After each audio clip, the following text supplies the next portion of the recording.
A small business can generate leads through two general methods, brand building or direct response. However, brand building, it can be quite expensive. Think Nike, and especially for a small business. And direct response doesn't always go as planned. It does take some tweaking.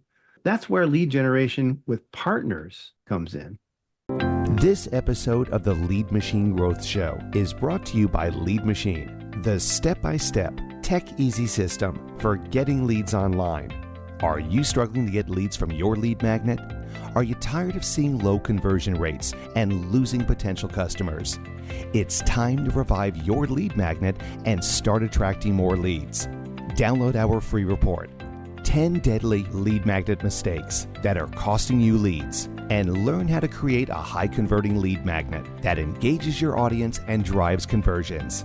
Don't let common mistakes hold you back any longer.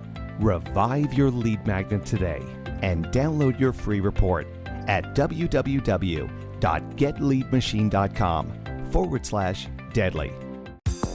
Welcome to the Lead Machine Growth Show, where you will discover how to tackle your tech, master your message, and design your dream. Paul Guyan, the mastermind behind the Lead Machine, introduces you to trailblazers who inspire you to implement life-changing solutions and systems you can model to nurture your leads and get your offers seen by your ideal clients who will invest in themselves and you. Be sure you visit our website at www.leadmachinegrowthshow.com. While you're there, subscribe to us via your favorite network. Now, tune in and get ready to transform your vision into reality. Welcome to the Lead Machine Growth Show. I'm Paul Guyan, your host, the Lead Machine coach, and the founder of the Lead Machine Mastermind. I'm dedicated to helping you tackle your tech, master your message, and design your dream. Whether you're just starting out or looking to take your business to the next level, let's get this conversation started. All right. Matt Remuzzi, is that how you say your last name, Matt? It's Remuzzi. It rhymes with fuzzy, but everyone says Remuzzi when they look at it. So yeah, that's pretty normal. Matt Remuzzi. I should have asked you that before we started. No problem. Matt, he started Cap Forge back in 2000 after being laid off from a venture-backed firm as part of the dot-com bust. We all remember that. Mm-hmm. In 2012, booking became the focus of Cap Forge, and with more services added each year, including tax prep, payroll, advisory services, due diligence, and business exit. He continues to work on growing the business while the team runs the day-to-day operations, and he's got a great team, and continues to ensure CapForge always provides 5-star quality and service to his clients. And they're located in Carlsbad, California, with over 70 employees and growing, and clients from all over 50 states. So, Matt, welcome. Thanks for coming on the show today. Really appreciate it. Yeah, thank you for having me. It's good to be here. So, direct response, we talked about that a little bit before we started, and branding, a lot of businesses just don't have the budget for that. Mm-hmm. So how did you stumble on this partner lead generation that you're talking about? I call it strategic partnerships, but do you call it the same thing? Is that what we're talking about? Yeah, I think we're talking about the same thing. I think, even before I got into the bookkeeping, before that, I had been doing business brokering. Before that, I had owned a catering business for a while. And the catering business was a great example of being able to work with partners to generate business. So when I owned the catering restaurant, right, we provided the food, but a lot of our referrals, a lot of the work that we got came from some of the venue owners, right? They provided the location for the event, but they didn't have the food on site. So they would refer people to us, or sometimes the entertainers, right? The band, would know somebody was planning a wedding and they, asking about food and so on. So there would be a whole network of people all complementary to each other, all basically working with the same kinds of clients. And rather than me try to go out and directly spend money on ads trying to attract somebody who needed to purchase catering, it was much more productive and much more cost effective for me to work with a group of other small business owners who shared a common customer. Mhm. And, I knew, if a call came from a certain venue that I was going to get, a good quality client from it. They had the right budget in mind. They had the right timing in mind. It was going to work out well. And likewise, I could refer people for different services that we didn't provide in this group. And it really worked out well. It kept our marketing costs very low, but our lead quality and the referrals very high. And Yeah. so I carried that same idea with me, into the other things I did, business brokering, and now, with the accounting. And there is a reason behind those seemingly disparate businesses I've been involved in. There is a thread that ties them Yeah. together. But for the accounting, since the last 12 years at this point, it has likewise worked very well for us to connect with, for example, small business attorneys. And before we did taxes, and even today, a lot of CPA offices, they do taxes, but not bookkeeping. And so there was a complementary referral opportunity there, or insurance companies, business brokers there. So, by and large, the referrals that we get, the leads that we get, come from people who already know us, know what we're looking for, know who a good customer would be for us. And they're talking to those customers, and those customers are asking about services that we provide. And so they will say, "Oh, you need accounting. You should talk to Matt. He does that. We've worked with him a lot. I know he does good work." That, cultivating those relationships has been the best return on investment as far as lead generation and marketing that I've, had in all my years of small business, and all the things that I've tried, all the, LinkedIn marketing and social media marketing and buying Google ads and everything else. Hands down, the partnership marketing, strategic partner referrals, nothing beats it. So I would recommend anybody out in business there, figure out, who else works with your customers, Mhm. make friends with them, get on their good side, demonstrate to them that you're a good referral source. You'll take care of anybody they send your way. And before you know it, you'll be having more calls coming in than you know what to do with. Yeah, and you said a few things in there that just kind of made me think about, okay, I'm an implementer, so how would you make that happen? Well, you've got to educate people so that they know who you are, what you offer, and they can articulate the value that you provide. And like you were saying earlier, when you had the catering business, you were actually providing services to each other, Mhm. right? And so they knew the results, or they witnessed the results because you were in the same community and that kind of thing. How does that translate? Well, number one, you've got to be able to articulate your value, and you've got to be able to communicate with your partners how to articulate your value, because you're not there. So yeah, hey Matt, he does accounting. I think he does bookkeeping. I'm trying to sell my business. Well, he does that too. So there's lots of things in there that need to be done. But then how does this translate into the online space that we're all in today? I mean, there's virtual events and things like that. So can you talk about that? Yeah. So as far as articulating our message, again, you have to, think about who you're talking to. So if I'm talking to a CPA firm, obviously I'm not going to talk to them about our ability to do taxes, because then now I'm directly competing with them, right? Right. So I'd Yeah. say I'm happy to do the bookkeeping portion for you, and then hand you that client back with nice, ready to go books. It's going to make your job as a tax preparer much easier, because Oh yeah. otherwise they're coming to you with the shoebox full of receipts, and you don't want to deal with that. So, figure out what their pain point is, why they'd want to refer somebody to you in the first place.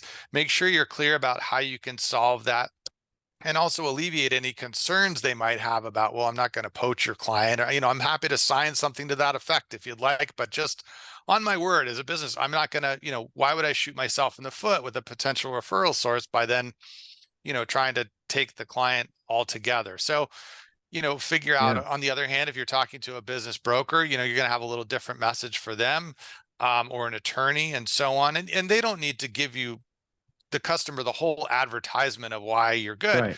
Most of the time, if somebody says, "Hey, I'm looking for this. Do you know anybody?" All they have to say is, "I worked with him. He's good. Here's his contact info. See if you like him." That's all the commercial they need. And just the fact that it came from somebody they're already working with and trust, you're 80% of the way there, right? So they don't need to Right. give a whole kind of spiel about it. Um, but it Yeah. works the same way online. We have lots of partners where it's more of a virtual referral on their, they may have a partner page. For example, there's a lending firm that lends to a lot of the kind of clients that we work with. And on their resources page, we're right there listed for an accounting firm. If you're looking for accounting, there's CapForge. You can talk to them, because a lot of people, when they go for a loan, the first thing the loan officer says to them is, let's take a look at your financials and see if you qualify or how much you qualify. And they go, Yeah. oh, well, I don't have financials. What should I do? Yeah. There Yeah. you go. So it's the same concept, whether online or in real life. Identify the people who are working with your ideal customer, figure out what you can help them with, and then, talk to them about how you can help them. And if they feel like you can, and you do, and you can demonstrate that, again, they'll never stop sending people your way, because ultimately, by sending people to you, they're helping themselves, right? They're getting those financials so they can make a loan, or they're getting the financials so they can prepare a tax return, or, Mhm. getting the information on so somebody can figure out if they need more insurance or whatever it is, right? We're each hand's washing the other kind of thing. Yeah. Yeah. So I can start to see the benefits of partnering with people and having to know your referral sources. Do you track those? Do you reward them? How do you manage that relationship? Absolutely. I mean, we always want to track where any lead is coming from, because you ideally want to make sure you're doing more of what's working and maybe spend less time on things that aren't working. And for the ones that, are consistently sending you good people who turn into customers, you really want to, at minimum, right, send them a very nice thank you note. But maybe around the holidays or something, you do a little more, you send them a gift basket or something to show your appreciation. I don't think people are going to refer you or not because they got a gift basket. Right. But Yeah. certainly the fact that you acknowledge the importance of them to your business and your customer flow, that's a nice gesture, and people do remember the gesture, even if the thing itself materially isn't, particularly important, or they're not excited about a fruit basket or whatever. But the fact that you took the time to do something and acknowledge it, I think, goes a long way, and people appreciate that. Yeah, and you can log that information in your CRM and keep track of it so that you know when it comes to be that time to acknowledge them, you can do that. One of my friends is has a program called Referral Magic, and he's a speaker and he talks about that.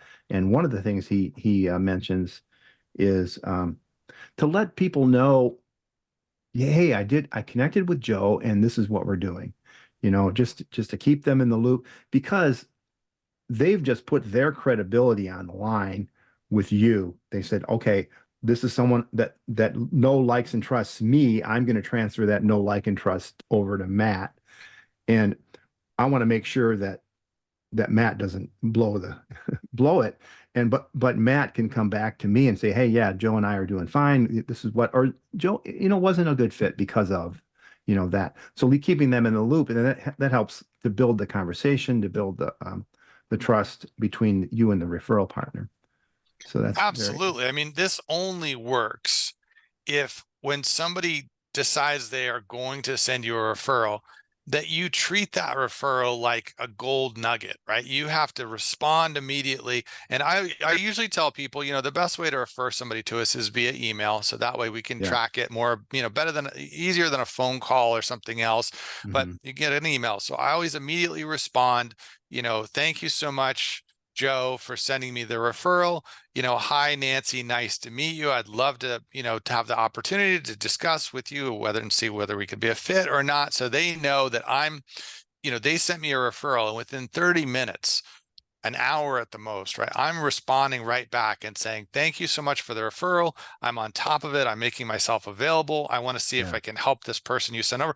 If somebody sends you a referral and you sit on it for 3 days before you get back to them, and that could be the last referral you ever get. Even if you do a great job for it, you really have to earn those referrals and continue to earn those referrals. And then, if you 10 have gone great and the 11th for some reason blows up and doesn't, it's just it kind of doesn't work at all, right? And people go away a little bit unhappy or whatever. You've built up enough goodwill that they go, okay, I know not everyone's going to be, not everyone's going to fail. I'm still keep sending you referrals. But if you don't earn that and keep earning it, those referral sources are going to dry up pretty quick. Yeah, yeah. And we were talking about getting a referral. I mean, sometimes you give referrals too. And so one of my guests earlier, her name's Nancy Jutton. She talks about a warm referral. And what she means by that is to say, hey, I just had Matt on my show. He's a real stand-up guy. He does this, this, and that. And I think he'd be a really good fit for you because, and I'd like you to meet Nancy because she's an amazing partner. She's just got it nailed down. She knows how to, she's got relationships, she's got a network. And I think that I just can't wait to see what the two of you create. She calls that a warm referral. So that's a really, really great way to introduce. And I'm plugging Nancy. I'm plugging Nancy on my show, and I'm plugging Matt. And you might be a good fit. I don't know, but do you do that kind of thing? Or I think it's really cool when the referral source number one says, "Hey Matt, this is Nancy. Nancy meet Matt and here, in an email, so that all three of you are in that thread." Does that help? Definitely. Yeah. It's good to give some context too. So that way the person you're sending the referral to knows what the situation is, right? Sometimes we get incoming referrals that just say, Matt meet Joe, Joe meet Matt. I'll let you two take it from here. And okay, well, I have no Yeah. idea what Joe's story is, right? Yeah. But if just adding a sentence or two, Joe has a successful business. His longtime bookkeeper recently retired. He's looking for a replacement. I thought of you. Maybe you can help. I wanted to make the introduction. Great. Now just with that sentence or two, I have some context on where he's coming from, and that's helpful. And then I can open with, hey, nice to meet you, sorry to hear, sometimes the good people just hang it up, right? That's what happens. And you kind of build a little rapport right off the bat because I have a little bit of context to work from. So I Yeah. try to do that when I send referrals out, and I appreciate that when referrals come in. Mhm. I can take it from nothing but a name and a phone number, sure, Yeah. but the more you get, I think the easier it is to get off on the right foot. And I think it helps the person remember it a little better, right? Because if you get an email, Joe meet Matt, Matt meet Joe, there you go. And I try a couple of times and it takes a week before I finally get a hold of Joe and we talk. Sometimes you go, Joe, Matt, who? What? Remember, I was referred by, but if there's a Yeah. little more information, they're more likely to remember, oh, yeah, I've been looking forward to talking to you. Thanks so much. And so I agree. I think more information doesn't have to be a long-winded spiel, but Yeah. few sentences really helps set the tone, I think. Yeah, I do. And that helps to build a relationship in both directions. And you can also, by doing that, if you're referring back to your referral sources, you can kind of teach them, just by doing it, just by doing the referral introduction that way, you can teach them to say, "Oh gosh, Matt's doing it that way. Oh, that's pretty cool. I think I'll try that." Right. So, so we talked about the marketing budget, getting referral partners and things like that. What are some of the other benefits of referrals over other methods of lead generation? Well, I think again the trust and the quality of the lead I think is hard to beat, right? Because if I run a Google ad that just says, local bookkeeping service, available for small businesses, I'm just one of many that they've come across. I might be the Mm. third or fourth call that they've made to a bookkeeper. They don't know me from anyone else. I mean, they could look at the reviews and so on, but there's they start off sort of on the back foot, like, well, I need this, but why, I don't know who you are or how you work. I don't know if I'm going Yeah. to like you. There, you have to kind of win them over from a cold start. Whereas if a referral comes in, you already, again, like I said, you're 80% of the way there. Hmm. You've been recommended by somebody I know. They said you're good. They said you work with a lot of folks just like me, and I'm hoping you can help. And so, great, let's get into it a little bit. Tell me your background. Let me see. Hopefully I can help. I've helped a lot of other, Joe's other referrals, and hopefully I can do the same. And it just starts on a whole different tone versus a lead that I have to spend money to generate from cold source. And let's say the Google ads are, $20 a piece, and I only end up getting 1 out of 5 of them becomes a client, right? 4 out of 5, they weren't really ready or weren't a fit or, weren't interested, found somebody else. Whereas, 75% of the referrals that come in turn into customers because one, they're not shopping around. Hey, Joe told me to call you. I'm calling you. I'm not looking at 4 other options, but also Joe knows what you do and who else you've worked with, and he thought I'd be a good fit. If he didn't, he wouldn't have sent me here, right? So Right. it's more likely that the people that you're getting referred are going to be ones that you can work with, as opposed to, again, the cold leads. They might say, yeah, yes, I do legitimately need a bookkeeper, but I only need somebody once every 3 months for half an hour. Well, that doesn't really fit with how we work. So, it wasn't that it wasn't a lead possibly, but it wasn't a good fit. So Yeah. referrals, I think, have the benefit of, a much higher close rate and a much higher success rate because hopefully the referral sources sending them know who would be a good fit for you because you've educated them about that. Yeah, and I think that also it helps with pricing, price aversion, doesn't it? Yes. It's just so much easier to close and say, well, they're not going to really have that many objections because Bill already trusts Matt. Mhm. And so I'm Joe and I'm going, okay, he's gonna be an honest because Bill is honest. So Bill's credibility transfers over to you, right? And then the price isn't as much of a thing as maybe the relationship would be. And I think people do connect. They want to connect with people. And that trust just transfers over to you. Absolutely. And I think too, again, if the referral source is somebody who sent you a good amount of business, they kind of know what your price looks like and your pricing structure, what have you. So they're not going to send you somebody who goes, well, that's way out of my league, or, either way, right? You're way too big for me, or you're way too small for me. Yeah. So they're going to send you people who they know, are more or less going to fit with your profile anyway. So when you say, and here's what we charge for that, they didn't go, what? Oh my gosh, I had no idea. So, and to your point exactly, I think, well, even if my budget was a little more or a little less, I'm comfortable going with this because it's, again, from a trusted source. Whereas Yeah. if they're just cold leads, they may really just be shopping price. And, that's okay. We're not trying to compete on price. So if you're just looking for the low price, we're not going to be your solution most likely anyway. Right on. So you started out, and I think like a lot of us, we stumble onto something that's really great and we go, wow, that worked. Mhm. I'm going to do more of that. So how do I get started? I mean, you mentioned a couple of things that are key, but there's some research that you've got to do to get started to find partners um, that would be suitable. I have a client who has a massage. She's a massage therapist, and I said, go out and find other partners who service the same audience: yoga studios, dance studios, gyms, things like that. And she went out and found some. So how do you go about finding partners, and how would you recommend our listeners start out? I mean, I think the first thing, it's helpful if you look at your own customer base. And, like a lot of businesses, when we started out, right, in accounting, we had everybody. There's this guy's a restaurant, the next guy's a chiropractor, the next guy's an auto repair place, the next guy's a real estate investor. And, well, they're all different and they use different people. But as you start to go along, you realize, oh, you know what?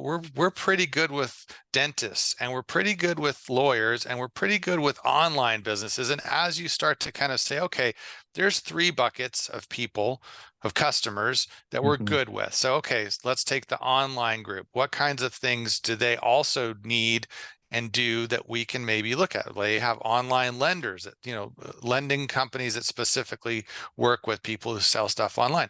online marketing agencies that specifically work with people who do online selling and so on. And then, okay, so let's talk to some of those marketing agencies and say, hey, we do accounting for online sellers. You do marketing for online sellers. Did any of your clients ever ask you, referrals for accounting or bookkeeping help or anything like that? Because I know our clients sometimes ask us, do you work with any good marketing agencies you would refer? And they go, oh yeah, actually we do get that question. And so you have that conversation and realize, we might be a good referral source for each other, and add that to the list. To do some test ones just to make sure when I send somebody to you, you take care of them. When you send somebody to me, I take care of them. Yeah. And on we go. And we continue to build a stack of partners who are complementary to the customer groups that we serve. And same thing for attorneys, same thing for dentists. There's a group of dental coaches out there. Mhm. And one of the things the dental coaches do is, as a dentist, you should be looking at your numbers. Well, what do? We do the numbers. Yeah. So it makes sense. We talk to the coaches. You'd ever talk to a dentist whose books aren't together, you have a hard time coaching them, because when you tell them to look at their numbers, they give you that kind of shrug. Well, my numbers are behind or not right. Or, okay, great. We can help those people. And then you in turn can help them better, because now you're coaching them with an effective set of metrics instead of, an unknown, right? So we're helping each Mhm. other. So that's kind of the nuts and bolts of it. You look at who your customers are, bucket them into groups, and then look at within that group, who else are they working with that they have in common, and just reach out to some of those other providers and say, is there something we can do to help your customers? Do they ever have these questions? Is there something I can do to send you business? And a lot of times, if you open with that, is there some way, a good way for me to send you business? Oh, wow. You want to send me business and you're not asking for anything in return? Yes, that's right. I'm not asking for anything in return. But if they happen to ask about accounting, I'd love it if you, included us in the conversation. And oh yeah, no, great. We don't have anybody we refer for accounting, so I'd be happy to send them to you. Great, and there we go. So it's not hard or time consuming, and it really doesn't cost anything except the time to do it. But again, I think it's just a super effective way of building that network out. Wow. Yeah. Now, we talked a little bit about affiliate marketing before we started recording. So how does that come into play? And it's a little bit different. It can be less relational than other methods are. But an affiliate program is a great thing to offer as a business. You can offer other products that people would buy elsewhere, that you could service them with that. And you can also get affiliates who promote your stuff. Can you talk us through that and how you are using affiliates? Yeah, I mean, we have found for us that the financial offering for an affiliate, what would be a referral fee that we might offer, tends not to be that interesting for folks, Mhm. because their reputation is more valuable than the $100 or $150 we might send them for connecting us with a new client, right? I don't care about the money, Matt. I want to make sure that you take care of my client, because a lot of times, again, it's a reciprocal. They'll send them to us, we'll work with them, and then send them back to the person who sent them in the Mhm. first place. And if we've done a good job, we've made their job easier and enabled them to earn more business from that same customer. If we don't do a good job, they're unable to do that, or they may even lose a customer because you sent me to those guys, they didn't do a good job, and now I'm upset with both of you, right? So they're much more interested in us being a good referral partner than generating some revenue from us.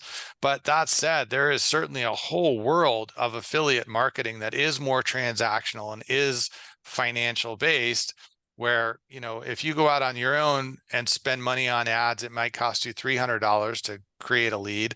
However, I'm willing to do the work, the marketing, and send you leads, and I'll only charge you $150 per lead. If that makes sense for you, let's do it. And there's a whole world of affiliate marketing, that works on that transactional basis.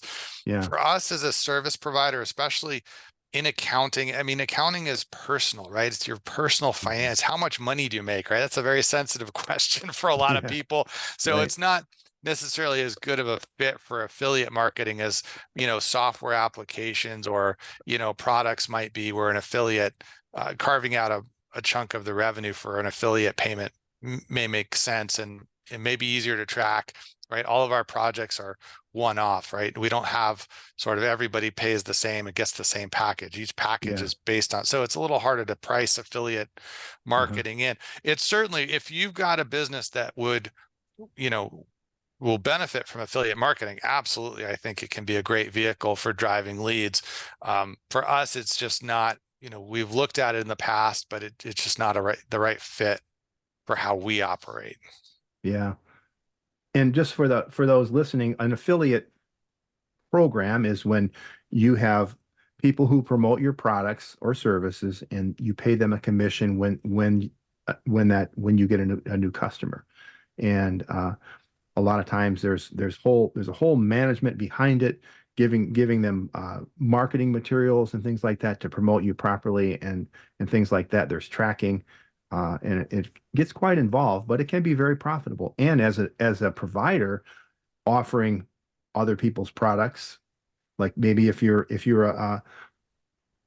the a massage therapist, and your clients are into health, you might offer them supplements, or you might have a membership to a gym, or et cetera, dance studio, whatever that might be. And that's kind of more of a strategic relationship, but the supplements for sure are you can sell those as an affiliate.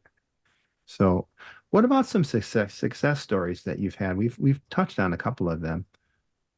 Yeah, I mean, we've developed quite a few successful partnerships over the years, and by that, I consider a successful partnership one where we have sort of a long-term commitment with somebody to continuously send us good referral clients, and where we're, both sides are benefiting, right? If it tends to only just be one way, right? Somebody just always sends you leads, you turn them into customers and revenue, you never help them out, they may not be as motivated to keep doing it, or they may look for someone where it is more reciprocal. So we try to have, every time somebody, not one for one, but the partners who send us good leads, we try as much as possible to send them leads as well, referrals back if it makes sense. And I mean, we've definitely had success stories to the point where, I can tell from our internal tracking, we have a number of partners who've generated well over 6 figures a year in business for us. And this Yeah. is from, again, a no cost, it's a partnership. You get on a Zoom call or meet in person. Sometimes at, industry events and things, we'll meet in person with some of our referral partners. And, they always feel good about sending people to us because they know that we'll do a great job for them.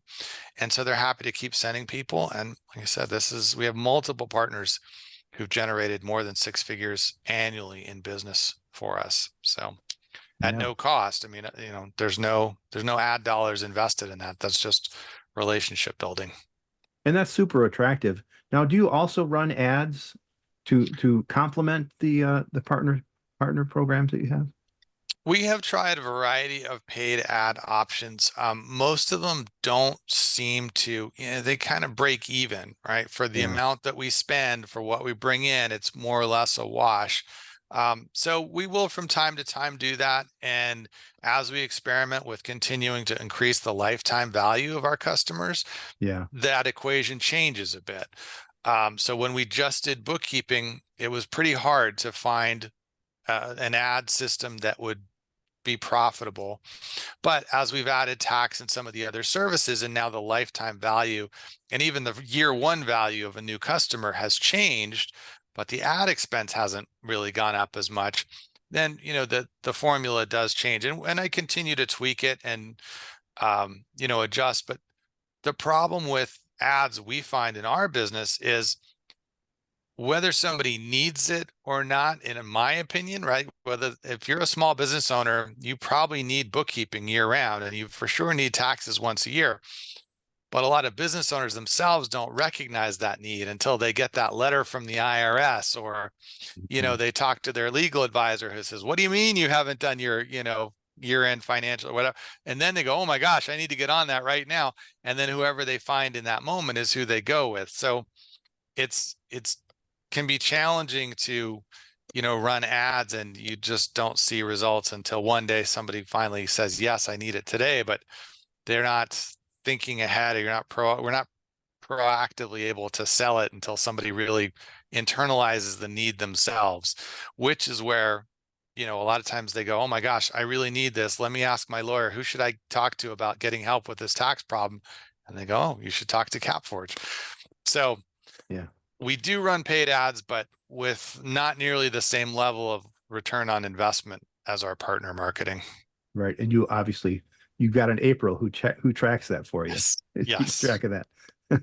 Yes, we So, do. going back to the partners, and we talked about that, you mentioned the conventions. Are there groups or virtual events or webinars or things, seminars that you attend, or that you sponsor or you attend to build your network out?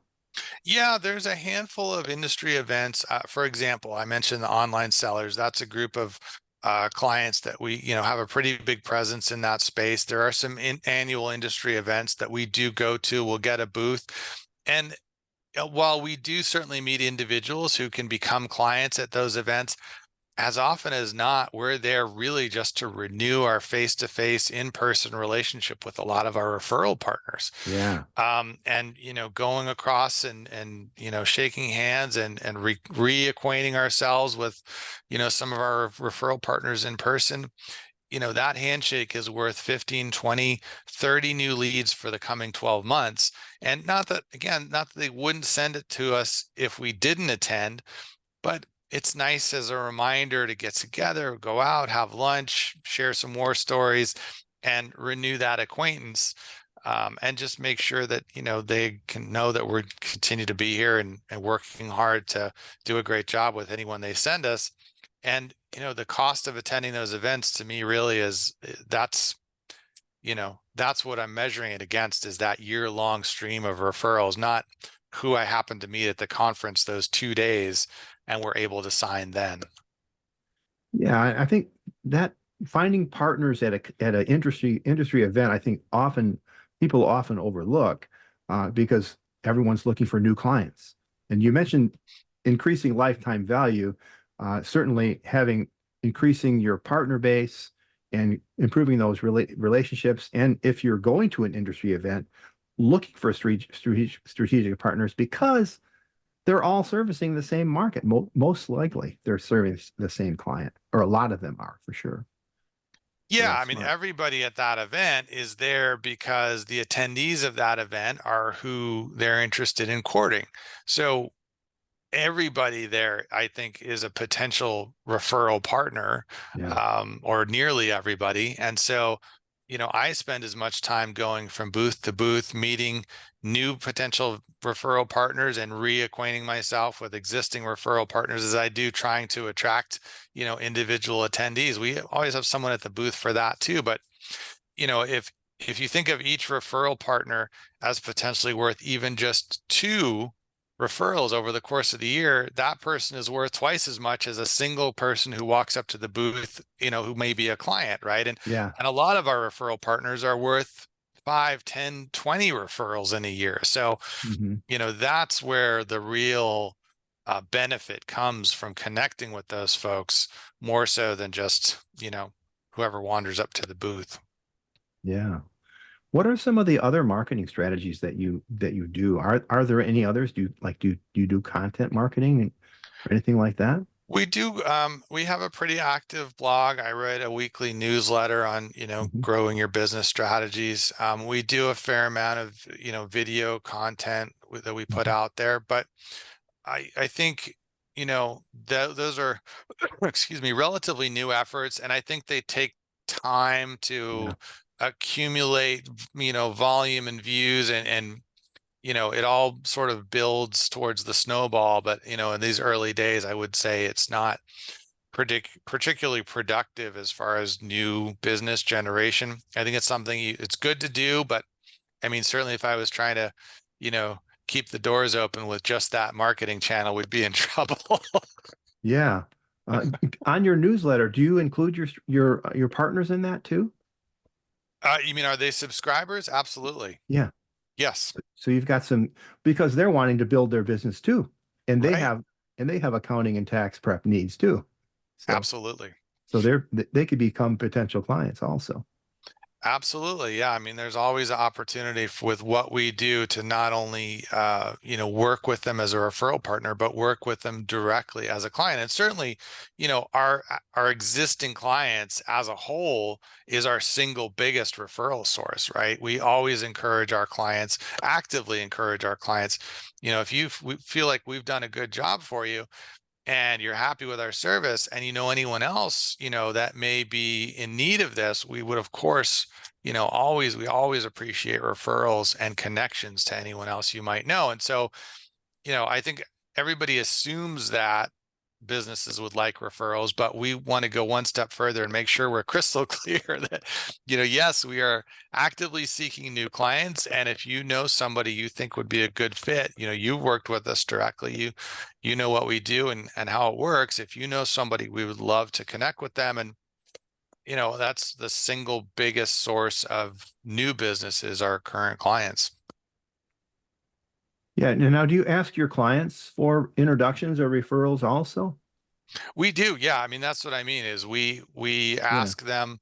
I know some people, you could take it even farther, right?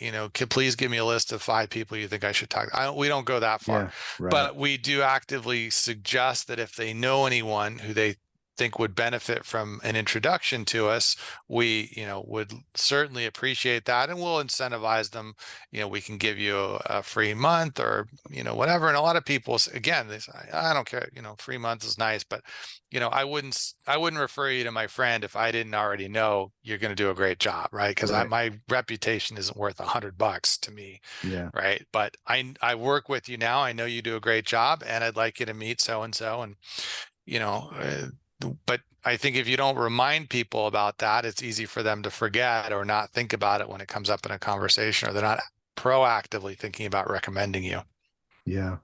Yeah. And I think a good time to ask for a referral or an introduction is because when people, if you say, can you refer me to anybody?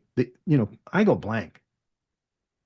But when they say, hey man, you did a really great, you saved my butt. I had this audit and this and that happened. And when they're praising you, that's the time to ask. Is that, hey, do you know anybody else who's in that situation that I might be able to help like we helped you? And they say, oh yeah. So that really helps. That really helps. Absolutely. So we talked about we didn't talk much about branding, and we don't need to. I think we put that to rest. Direct response marketing, yep, that it takes some tweaking. It can be effective. Uh, and certainly you can take some of the things from like tracking and knowing where your sources are. Those are great tips. And knowing your audience, knowing your referrals, knowing your sources is really important.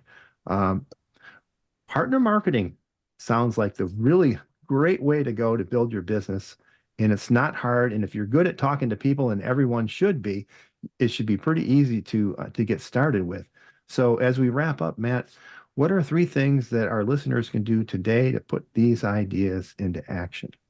Absolutely. So, I mean, I think the 3 things are stuff we've just talked about. So, Yeah. step one is to kind of look over your customer list and identify, are there groups with commonalities? Maybe there's a big bucket and a couple of smaller buckets, or maybe they all seem different at first, but there's got to be some common thread, right? Based on what you're providing for them, there's some common thread about what they look like. Maybe it's revenue size or geography or what have you.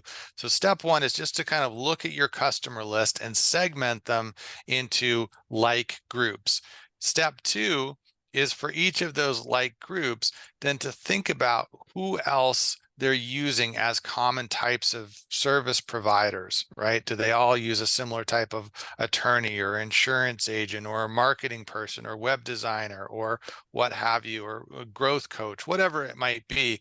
Is there something about them, or even equipment suppliers, right? Even equipment vendors, things like that, right? And make a list of those vendors that they would have in common that are potentially complementary to you. They're working with your same customers, but selling them something different than what you're selling them, right? Yeah. And then step 3 is to simply start reaching out to some of those people and introducing yourself. Hey, I work with a lot of people. And it's even helpful if you have a specific name. Hey, I work with Joe, and I know he's also a customer of yours. And it got me to thinking, you probably work with a bunch of other people who would be good customers for me, and maybe vice versa. And I wanted to see if there was an opportunity where maybe we could, refer each other some business.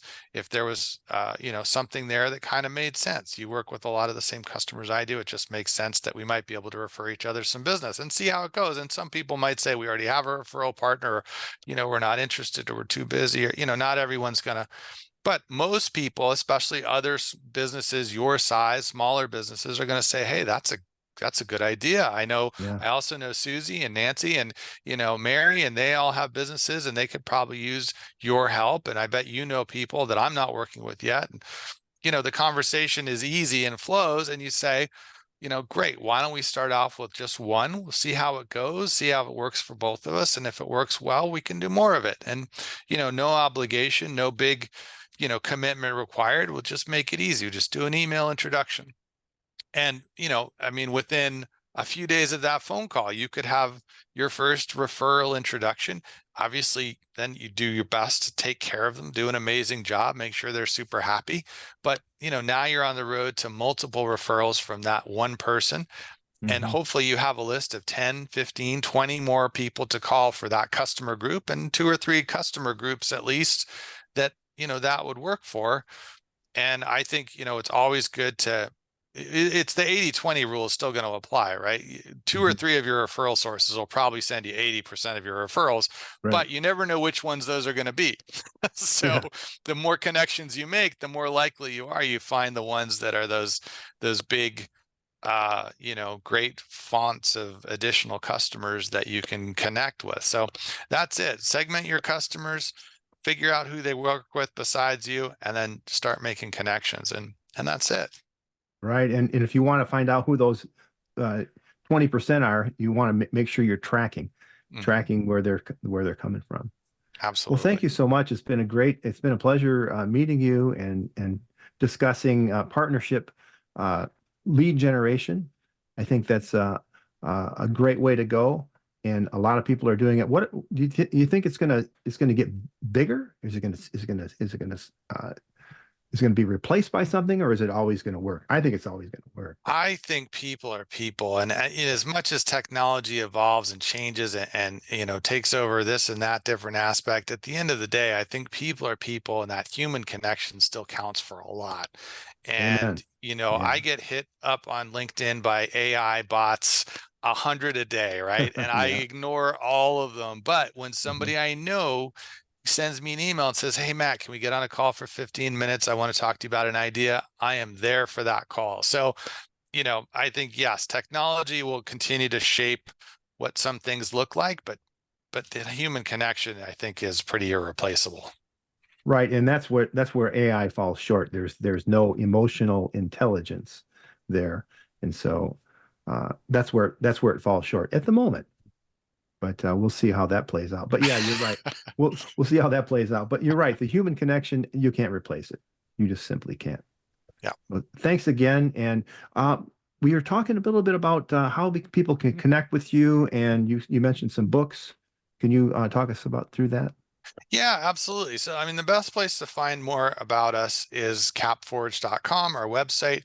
I did write a couple of books on bookkeeping, one on general bookkeeping, one on online bookkeeping. I'm happy to give, you can find them on Amazon if you'd like, but I'm happy to give people free copies. If anyone's interested, just send us an email and let me know. I'd like copies of those books.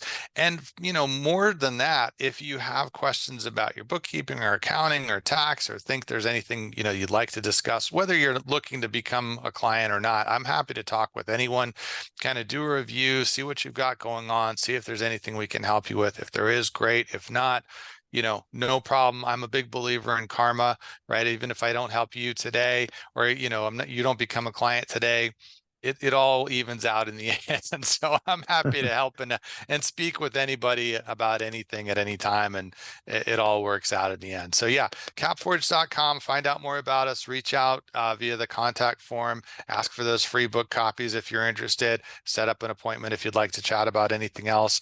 And I look forward to connecting with people. Awesome. Well, thanks again, Matt.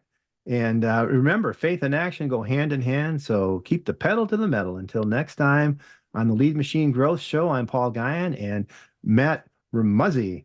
Thank you so much. Did I get it right? You did. Thank you for having me. All right. Thank you for tuning in to the Lead Machine Growth Show with Paul Guyan, where we show you how to tackle your tech, master your message, and design your dream so that you can transform your vision into reality. Remember to visit our website at www.leadmachinegrowthshow.com and enjoy even more great episodes like this one. Again, while you're here, subscribe to us via your favorite network. We look forward to seeing you next time on the Lead Machine Growth Show.